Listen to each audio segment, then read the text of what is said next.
Middle east में Iran Israel conflict अब सिर्फ जियोपॉलिटिक्स तक सीमित नहीं है। इसका असर धीरे धीरे हमारे किचन बजट तक पहुंच सकता है। ट्रेडर्स और इंडस्ट्री एक्सपर्ट्स का मानना है कि अगर सिचुएशन लंबी चली तो कुछ फूड आइटम्स के दाम 5% से लेकर 30% तक बढ़ सकते हैं।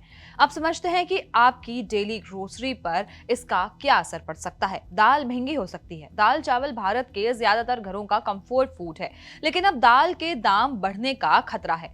भारत हर साल लगभग 5 से 6 मिलियन टन पल्स इंपोर्ट करता है, जैसे तूर, उड़द और लेंटिल्स, जो म्यांमार, कनाडा और अफ्रीका से आते हैं। लेकिन मिडिल ईस्ट कॉन्फ्लिक्ट की वजह से शिपिंग रूट्स और फ्रेट कॉस्ट बढ़ रहे हैं। अगर वॉर लंबा चला तो ट्रेडर्स के मुताबिक दाल की लैंडिंग कॉस्ट बढ़ेगी, जिसका सीधा असर रिटेल प्राइसेस पर पड़ेगा। यानी आने वाले हफ्तों में दाल थोड़ी महंगी हो सकती है। लेकिन आपको बता दें, राइस से थोड़ी राहत मिल सकती है। अगर आपके घर में राइस ज्यादा खाया जाता है तो थोड़ी राहत मिल सकती है। मिडिल ईस्ट टेंशन की वजह से इंडिया से ईरान और गल्फ कंट्रीज को राइस एक्सपोर्ट में दिक्कत आ सकती है। अगर एक्सपोर्ट कम हुआ तो इंडिया में सप्लाई बढ़ेगी, जिससे राइस प्राइसेस थोड़ी सॉफ्ट रह सकती है। लेकिन ड्राई फ्रूट्स के दाम तेजी से बढ़ रहे हैं। ड्राई फ्रूट्स में असर सबसे ज्यादा दिख सकता है। भारत ईरान और अफगानिस्तान से पिस्ता, बादाम, अंजीर, एप्रिकॉट, रेजिन्स और सैफरन इंपोर्ट करता है। लेकिन वॉर और ट्रेड डिस्ट्रप्शन की वजह से सप्लाई ऑलरेडी कम हो रही है।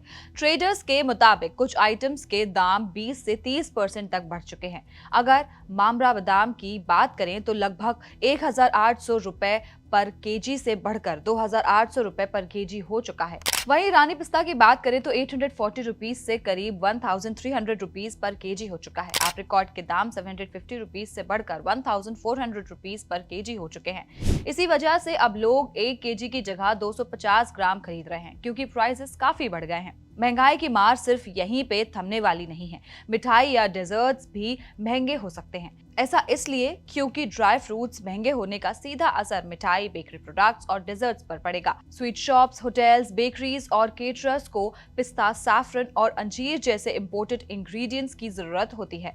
अगर इसके दाम बढ़ते रहे तो शादी वाले सीजन में मिठाई भी महंगी हो सकती है। आपको बता दें, कुकिंग ऑयल भी धीरे धीरे महंगा हो सकता है। कुकिंग ऑयल के होलसेल प्राइसेस में ऑलरेडी 3 से 5% तक बढ़ोतरी देखी गई है। मिडिल ईस्ट टेंशन की वजह से क्रूड ऑयल प्राइसेस बढ़ रहे हैं। जब क्रूड महंगा होता है तो सोयाबीन और पाम ऑयल का ज्यादा हिस्सा बायोडीजल बनाने में चला जाता है, जिससे खाने के लिए अवेलेबल ऑयल कम हो जाता है। इसका असर कुछ हफ्तों में रिटेल ऑयल प्राइसेस पर भी दिख सकता है। क्रूड ऑयल महंगा होने से सिर्फ फ्यूल ही नहीं बल्कि कई डेली प्रोडक्ट्स भी महंगे हो सकते हैं, जैसे detergents, toothpaste, biscuits, paints, shampoo और पैकेजिंग मटेरियल। इन सब में पेट्रोकेमिकल इनपुट्स लगते हैं। इसलिए अगर ऑयल प्राइसेस लंबे समय तक ऊपर रहे तो हाउस होल्ड एक्सपेंसेस ओवरऑल बढ़ सकते हैं। ओवरऑल अभी पैनिक करने की जरूरत नहीं है, लेकिन अगर मिडिल ईस्ट कॉन्फ्लिक्ट लंबा चला तो आने वाले समय में दाल, ड्राई फ्रूट्स, कुकिंग ऑयल और स्वीट्स जैसे आइटम्स आपके ग्रोसरी बिल को थोड़ा हैवी बना सकते हैं, जबकि राइस थोड़ी राहत दे सकता है। ऐसी और जानकारी के लिए पैसा लाइव को सब्सक्राइब करें और हमें अपनी राय कमेंट बॉक्स में जरूर बताएं।